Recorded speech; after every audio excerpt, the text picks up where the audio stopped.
Buenas tardes, compañeros. Mi nombre es Óscar García San Martín, estudiante de la licenciatura de Ciencias Políticas. En esta ocasión daremos un repaso a las actividades anteriormente analizadas. Primeramente nos preguntaremos, ¿de qué forma surge la democracia en nuestro país? El año de 1968 puede ser tomado como el arranque de una fase de transición del país hacia la democracia moderna. Hasta entonces, la estructura del poder en México se mantuvo estable, pero sin la existencia del juego político necesario que permitiera la expresión de una sociedad que había ido creciendo y diversificándose, el movimiento estudiantil de 1968 fue, al menos en parte, la expresión de un sector de la sociedad de las clases medias urbanas que demandaba mayor participación en un sistema político que no había cambiado al mismo ritmo que el país. La actividad legislativa estaba un poco representada en términos de la pluralidad casi inexistente.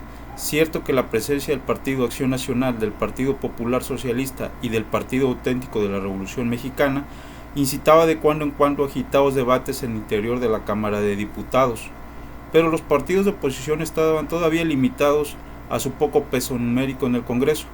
En el caso del primero, y en su casi absoluta concordancia con el PRI en el caso de los otros dos. Por ello es que el movimiento estudiantil removió de manera importante la necesidad de empezar a cambiar esa cultura de la política de la sociedad mexicana e iniciar un proceso de transición a la democracia que a partir de entonces ha transcurrido de manera lenta pero efectiva y se ha visto reflejado en diferentes planos de la vida política nacional. La postura que asumo frente al federalismo es, primero tendríamos que recordar qué es el federalismo. El federalismo es la organización política del Estado mexicano en la que los estados de la federación son soberanos y están unidos mediante un pacto en sus tres niveles de gobierno, federal, estatal y municipal. El valor del federalismo es que éste aumenta y facilita las oportunidades de participación en la definición de cuáles son los problemas públicos de la comunidad y cuál ha de ser su tratamiento.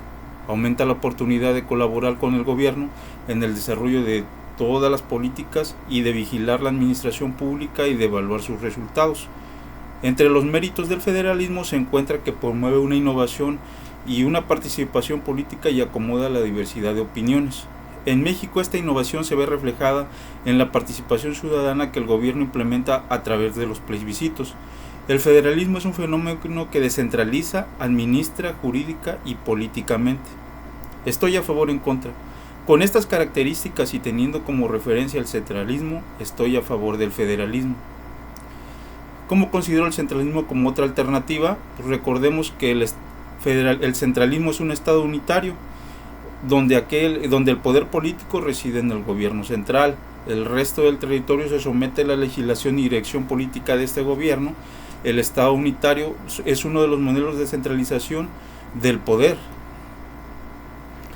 La centralización puede generar autoridades sobre lo que recrea todo el trabajo, es decir, pocas personas toman las decisiones, pero la centralización también tiene sus desventajas, especialmente en lo que se refiere a la dependencia entre el núcleo y la periferia, que serían los estados, respecto a la toma de decisiones y procesos de formación. Esto alenta todos los procesos que se podrían agilizar de forma independiente por cada estado. Bueno, pues ahora explicaremos los aspectos positivos y negativos del porfiriato. Recordemos que el porfiriato fue un periodo de la historia de México en el que el gobierno estuvo bajo el control total o mayoritario del militar y político Porfirio Díaz entre el 28 de noviembre de 1876 y el 25 de mayo de 1911. Dentro de los aspectos positivos que tuvo el porfiriato está en el que transformaron a México con la construcción de ferrocarriles, escuelas, que eran una base de infraestructura para el país. El uso de la electricidad trajo enormes beneficios. Los ferrocarriles facilitaron el comercio en el país, el mejoramiento del comercio y de los ferrocarriles estimuló la apertura de nuevas fábricas, se impulsó la industria minera mediante la inversión de capital extranjero y se introdujo nueva tecnología. Desarrollaron los principios de una industria petrolera y persuadieron a capital extranjero para invertir en minas y factorías.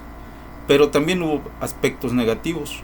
Los aspectos negativos del porfiriato se centran en su mayoría en la falta de libertades públicas y en el respeto que sufrían indígenas y opositores políticos.